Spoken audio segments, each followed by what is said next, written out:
Welcome to Beyond Midnight. Tonight we travel back in time to the rugged, isolated frontier of 19th century Tennessee, where a dark entity emerged from the shadows to torment a respected family.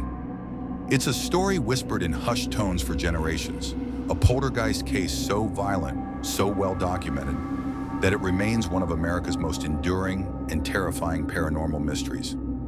This is the chilling legend of the Bell Witch haunting, a malevolent force that drove a family to despair, brought a future president to his knees, and forever etched its name into the annals of fear. Just Beyond Midnight. Our story begins in 1817 in Robertson County, Tennessee. John Bell was a prosperous farmer, a respected member of the community, and a devout Baptist. He lived with his wife, Lucy, and their children on a fertile stretch of land, enjoying what seemed to be a quiet, fulfilling life. They were pillars of their community, a family seemingly untouched by hardship, but their peace was about to be shattered by an unseen terror that would become known simply as the Bell Witch. The first signs of the haunting were subtle, almost dismissed as animal mischief. John Bell initially encountered a strange, dog-like creature with the head of a rabbit in his fields. Soon after, bizarre rapping and scratching sounds began to emanate from the walls and bedsides of his children. The noises intensified, moving from faint scratches to violent thumps and heavy breathing. Objects would mysteriously move or be thrown. The family's sleep was tormented, their nerves frayed. It became clear this was no ordinary pest. As the haunting escalated, the entity gained a voice, a harsh, whispering, then cackling, disembodied presence that referred to itself as Kate Bat's Witch, or simply Kate. This voice claimed to be the spirit of Kate Batts, a neighbor with whom John Bell had a land dispute, vowing vengeance. Kate's voice quickly grew in strength, engaging in conversations, quoting scripture, singing hymns, and spewing vile curses. It was intelligent, articulate, and utterly malicious. While the entire family suffered, the witch's primary target became John Bell's youngest daughter, Betsy.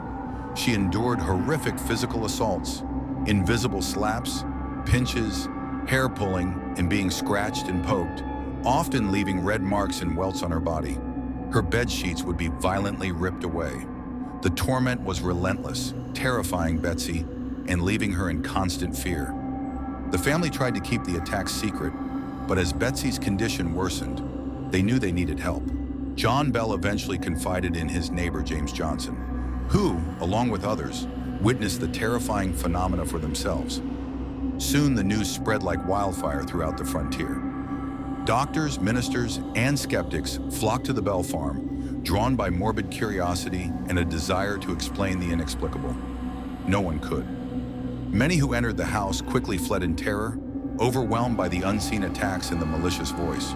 Perhaps the most famous incident during the haunting involved General Andrew Jackson, who would later become the 7th U.S. president. Skeptical of the stories, Jackson rode to the Bell farm with a retinue of men, determined to debunk the witch. As his party approached, their wagon stopped inexplicably, and an unseen force reportedly began to torment them. Jackson himself was reportedly awestruck and exclaimed, "By the eternal, I swear, this is worse than fighting the British." He quickly left, convinced, and stated he would rather fight the entire British Army than face the Bell Witch again. Kate's malice was not limited to physical attacks. She openly declared her intention to kill John Bell. She tormented him ceaselessly, causing him physical illness, often violently disturbing his sleep. In December 1820, John Bell fell into a coma. Beside his bed, a mysterious vial of dark liquid was found. When administered to the family cat, the animal died instantly. The witch's triumphant cackle echoed through the house, proclaiming, "I gave old Jack a dose of that last night, and I'll get him yet." John Bell died shortly after, his death widely attributed to the Bell Witch. After John Bell's death, the witch's activity slowly subsided, but not before she promised to return in 7 years. True to her word, she reportedly came back in 1828 to torment John Bell Jr., engaging in long philosophical conversations before eventually departing for good.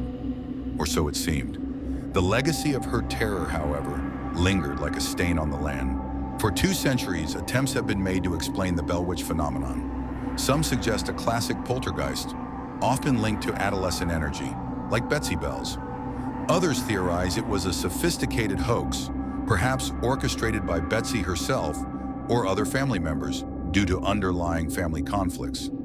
Some point to mental illness or even animal attacks misinterpreted.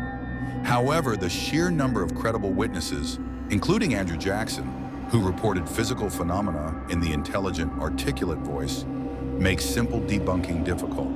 The Bell Witch is more than just a ghost story. It's a piece of American folklore deeply embedded in Tennessee's history. It's unique because it's not just oral tradition. There are written accounts from contemporaries, including the Authentic History of the Bell Witch by Richard Williams, published in 1894. The cave on the Bell Farm is still a popular, eerie tourist attraction, believed by many to be a lair of the witch. What makes the Bell Witch so terrifying is her intelligence and her unwavering malice. This wasn't a passive haunting. It was an active, vocal, and often brutal campaign of psychological and physical harm, driven by a clear, malevolent intent. The idea of an unseen entity specifically targeting and ultimately destroying a family's patriarch is a chilling concept that resonates deeply. The Bell Witch haunting truly represents a battle of wills between a family and a powerful, unseen force. It highlights the vulnerability of human beings when confronted with an entity that defies all logic and physical laws, an entity that could touch, speak, and ultimately, allegedly, kill. The story serves as a stark reminder that some evils cannot be explained away. Even today, visitors to Robertson County claim to experience strange phenomena. Disembodied voices, unexplained sounds, and a pervasive sense of unease. The Bell Witch, whether a vengeful spirit, a manifestation of psychic energy, or an elaborate deception, continues to cast a long, dark shadow over the land she once tormented. The Bell Witch reminds us that some corners of our world harbor a darkness so profound, so utterly inexplicable, that it transcends mere legend. It speaks to a primal fear that sometimes the true monsters aren't just in our nightmares, but are waiting just beyond the threshold of reality, just beyond midnight. This has been Beyond Midnight. If you dare to delve deeper into the unexplained, be sure to like this video, subscribe to our channel, and ring that notification bell. Let us know in the comments below what you think of the Bell Witch haunting. Until next time, keep your eyes open and remember, the darkest mysteries often hide in plain sight, especially after midnight.